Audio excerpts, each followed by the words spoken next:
Have you ever felt like something's shifted in your relationships? Maybe a subtle distance you can't quite put your finger on. It Hmm. might actually be linked to some habits that, well, kind of creep in over time, things we don't even notice. Yeah, that happens. So today, in this deep dive, we're going to look at 12 of these behaviors. People sometimes associate them with getting older, and they can make others feel a bit uncomfortable. Right, the kind of things nobody really talks about directly. Exactly. We're not talking physical stuff here, but more like ingrained habits that Mhm. can unfortunately chip away at connections, maybe lead to isolation or just, lessen respect. And it's important to say this isn't about judging anyone. No, absolutely not. It's more of a gentle look inward, a chance for self-reflection. And the good news really is that most of these, they're fixable, totally fixable with a bit of awareness. That awareness is key. We'll touch on things like subtle shifts in self-care, how we talk to people, even what we wear, or how we handle conversation. The real range of things. Definitely. And make sure you stick with us right to the very end. Seriously, the last point we'll discuss is probably the most crucial one for figuring out how to, move forward and keep relationships strong. Good advice. Okay, so let's dive in. Let's start with the first habit, one that can be quite sensitive, neglecting personal hygiene. Yeah, this one's interesting because it's usually not about major neglect. It's often much more subtle. Okay, so what kind of things are we talking about? Well, maybe consistently wearing clothes that look a bit worn out, or maybe not paying as much attention to hair or letting fingernails get quite long. Hmm.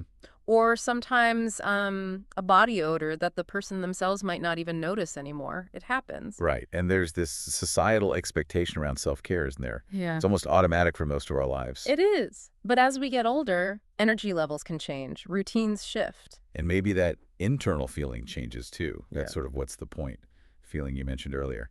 Exactly. And even if you don't say that out loud, the outward signs can be noticeable to others. Especially family, I imagine. That must be awkward. Oh, extremely. Yeah. Younger family members. They often feel really uncomfortable bringing it up. They worry about causing offense or hurting feelings. So what happens instead? Well, often the discomfort shows up indirectly. People might unconsciously keep a bit more physical distance, Right. or visits might get shorter, or maybe there's less spontaneous affection, fewer hugs, things like that. It's not like they're rejecting the person then. Not usually, no. It's more a reaction to what that perceived decline in self-care can signal. It Mhm. can, unfortunately, suggest a kind of withdrawal or maybe valuing oneself less. And that's unsettling for people who care. Yeah, I can see that. And socially, hygiene is like a nonverbal cue, isn't it? It signals self-respect, but also respect for the people you're interacting with. So putting in that little bit of effort, It says a lot. A fresh shirt, clean hair, trimmed nails. It sends a message that you're present, you care about yourself, and you care about their comfort, too. it really sets the stage for positive interactions, doesn't it? Maintaining that dignity. Okay, let's move to the second habit. This one's about communication, speaking without a filter. Ah, yes. This is a really interesting one. There can sometimes be this feeling as people age that they've sort of earned the right to say absolutely anything that pops into their head. Like the internal editor just switches off. Kind of, yeah. That little voice that usually says, maybe rephrase that. It can get quieter. And that's where it gets complicated because one person's refreshing honesty is another person's, well, bluntness Mm. or even rudeness. Exactly. Think about those spontaneous comments about someone's weight or their partner or how they're raising their kids. Oof. Yeah. Often followed by, well, I'm just being honest. Right. Or the classic back in my day. And the impact. What does that unfiltered approach actually do to relationships? Well, the risk is that people start to pull back. Conversations get shorter, maybe phone calls aren't returned as quickly, invites might dry up. Basically, people protect themselves from potentially getting hurt or criticized. Precisely. Even if the speaker doesn't mean to be hurtful, the effect is still there. It can be quite damaging. So maybe good internal check is needed. Definitely. Before speaking, maybe ask, okay, is this true? Yes. But is it also helpful? Is it kind? Sometimes just stating a fact feels like judgment to the other person. That's a really useful filter. Is it helpful? Is it kind? It makes you think about whether it's genuine insight or maybe just less awareness of how words land. Okay, let's shift to habit number 3, wearing clothes that don't fit well anymore. Right. This one often creeps up because, we get comfortable with our clothes. They're familiar. We love our comfy clothes. We do. But maybe we don't always notice how our bodies have changed over the years, and so the fit isn't quite right now. So we're talking things like maybe pants that are too baggy, or shirts pulling tight, or styles that look really dated, or even just worn-out shoes. Exactly, those kinds of things. And while the person wearing them might feel perfectly fine, what message does it send out?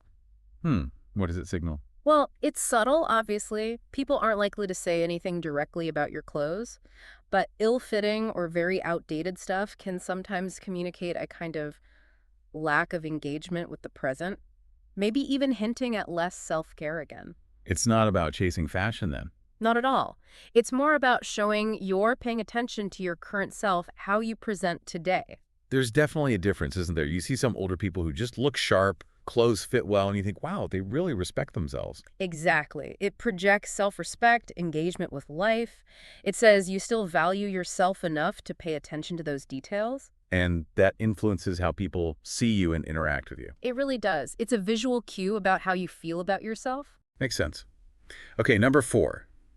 This one can cause real friction, interrupting or dominating conversations. Yeah, and this one's tough to spot in ourselves sometimes because, after a lifetime of experiences, you feel like you have knowledge to share. You want to share the wisdom, offer guidance, maybe stop someone making a mistake you made. The intention is often good. Often very good, yes. But the downside is it can easily mean you just take over the whole conversation. There's no room left for anyone else. So you end up silencing people without meaning to, even close family or friends. That's the risk. And people rarely say, hey, you're talking too much. No, they wouldn't. So what happens instead? They might just drift away a bit. Fewer calls, maybe conversations get cut short. A sense of distance can grow, and the person doing the talking might not even realize why. It really highlights that conversations need to be two-way streets, don't they? People need to feel heard. Absolutely. If every chat feels like a lecture, that sense of connection, that mutual respect, it starts to erode. So the answer isn't to stop sharing completely. No, not at all. It's more about developing those active listening skills, pausing, asking questions to bring others in, offering your perspective as, one viewpoint, not the only viewpoint. It's that funny thing, isn't it? By actually talking a bit less, people might want to listen to you more. That's often exactly how it works. Making space for others shows you value them, and that makes you someone they genuinely want to talk with. Okay, good point. Let's move to number 5. This one might sound familiar. Constantly complaining about kids these days. Ah, the classic generational gripe. It can start innocently enough, maybe an observation about tech or music. But then it just becomes this constant stream of criticism about the entire younger generation. Right, and the message that sends, especially to your own kids or grandkids, can be quite alienating. It kind of says, I'm not interested in understanding your world, mine was better. And we should remember, every generation does this to some extent, right? Oh, absolutely. It's a historical pattern. But when it becomes the default way you talk about younger people, it stops sounding like wisdom and starts sounding more like, bitterness. Yeah, that's not a good look. And for the younger person hearing it, it often feels like a dismissal of their life, their values, the challenges they face, which understandably might make them keep their distance. So instead of criticism, Curiosity, be curious, ask questions. Instead of assuming, try to understand their perspective. Why do they do things that way? What's important to them? that sounds much more connecting. Being a bridge, not a judge. Exactly. That's where the real value lies, in those intergenerational relationships. When they feel you respect them, they're much more likely to listen to you too. Okay, on to number 6. This is about ignoring modern etiquette. Yeah, those sort of unspoken rules of social behavior that change over time. We don't always notice the shifts. Like what specifically? Well, think about having really loud phone calls in public places. Or maybe standing just a bit too close in a queue. Or playing videos on your phone without headphones when others are around. Things that maybe weren't such a big deal years ago. Perhaps not, or the expectations were different. But now, with more awareness about personal space and shared environments, these things can really bother people. And again, people probably don't say anything directly. Rarely. You might get a look, or someone might subtly shuffle away to create more space, or they just might try to avoid being near you next time. It's not personal usually, just a reaction to a feeling of lack of awareness. So it comes across as inconsiderate, even if it's unintentional. Exactly. Whether you're on a bus, in a cafe, just walking down the street, These little things add up and can signal you're not really thinking about how your actions affect others. So the solution is just being more mindful, observing. Pretty much. Pay attention to how others are behaving in public. Notice the noise levels, the personal space people keep. It's not about rigid rules, just general consideration. It's a subtle kind of social grace, isn't it? Showing you're aware of the shared space. It is, and that fosters respect. Okay, number 7, oversharing medical problems. A very common topic as we get older. Yeah. Health stuff. Absolutely. And sharing updates with people close to you is normal. It's necessary sometimes. The issue is when every conversation seems to circle back to ailments, doctor visits, medications. To the exclusion of everything else. Yeah, everyone gets that aging brings health challenges and needing support is human. But if that's all you talk about, it can become quite draining for listeners. Especially maybe younger family. They might feel helpless or just overwhelmed. Exactly. It can unintentionally shift the relationship dynamic from, mutual connection to more of a constant caretaking vibe. And that can make people pull back, not because they don't care, but because it's just heavy all the time. So it's about balance. Finding that balance is key. Share updates, sure, but make a conscious effort to talk about other things too. Interests, news, good memories, what you watched last night, anything. Yeah, keep the conversation varied. Show you're still engaged with life beyond the doctor's office. Precisely. It keeps the connection feeling lighter and more reciprocal. Okay. Habit number 8. Being stubborn about outdated beliefs or resistant to new ideas. This is a tricky one because our beliefs are often tied up with our identity, our sense of how the world works. They feel like fundamental truths. They do, but sometimes as we age, those beliefs can harden. They become absolutes, and it gets difficult to even consider new information or different perspectives. You mean like saying that's just how it is, or people are too sensitive these days, or just insisting your way is the only right way? Exactly. And while that might feel like conviction from the inside to others, especially younger people, it can come across as, well, unwilling to learn or adapt, like being stuck. And that creates barriers, doesn't it? People might just stop talking about certain topics with you if they know they'll hit a wall. It absolutely can lead to disconnection. The goal isn't to suddenly abandon all your values, but maybe to stay open to the idea that understanding evolves, that the world changes. Sometimes that stubbornness might come from fear, maybe. Fear of being irrelevant. That can definitely be part of it, fear of not understanding or being left behind. But actually, staying relevant often involves being willing to stay curious, to listen, to maybe even say, I hadn't thought of it that way. Showing that openness, even if you don't fully agree. Exactly. It keeps the dialogue going. Okay, number 9. Moving without much awareness of the space around you. Okay. So this isn't just about moving slower. Not necessarily, no. Our pace might naturally slow down, that's fine. But sometimes that comes with a reduced awareness of how our movements impact others. Like stopping suddenly right in the middle of a busy supermarket aisle. Yeah, or blocking the whole pavement while chatting, or drifting into someone else's path without realizing. It's usually unintentional, I guess. Almost always. Just being focused on your own thing, moving at your own rhythm. But for people trying to get past or navigate a crowded space, it creates friction. And again, the feedback is probably subtle looks or sighs. Right. Little nonverbal cues of frustration. These small moments might seem insignificant, but they can add up to a perception of being a bit unaware, maybe inconsiderate of the flow. So the key isn't speed, it's awareness. Exactly. You can move slowly and still be mindful, keep to one side, check before stopping or changing direction, just being conscious of sharing the space. It shows consideration, doesn't it? Even in those small ways. Yeah. Okay, number 10. Making jokes that haven't aged well. Ooh, humor. It's so important for connection, but it also changes, doesn't it? What's considered funny evolves. Definitely. So jokes that might have been okay or even common years ago. Right now land really badly, especially jokes that rely on old stereotypes about groups of people or poke fun at someone's identity or situation. Things that just feel out of touch or disrespectful now, particularly to younger people maybe. Often, yes. There's generally a much stronger emphasis now on inclusivity, empathy, respect. So jokes that punch down or rely on making someone feel less than, they just don't fly the way they might have once. Even if you say, oh, just kidding, afterwards. That often doesn't help much.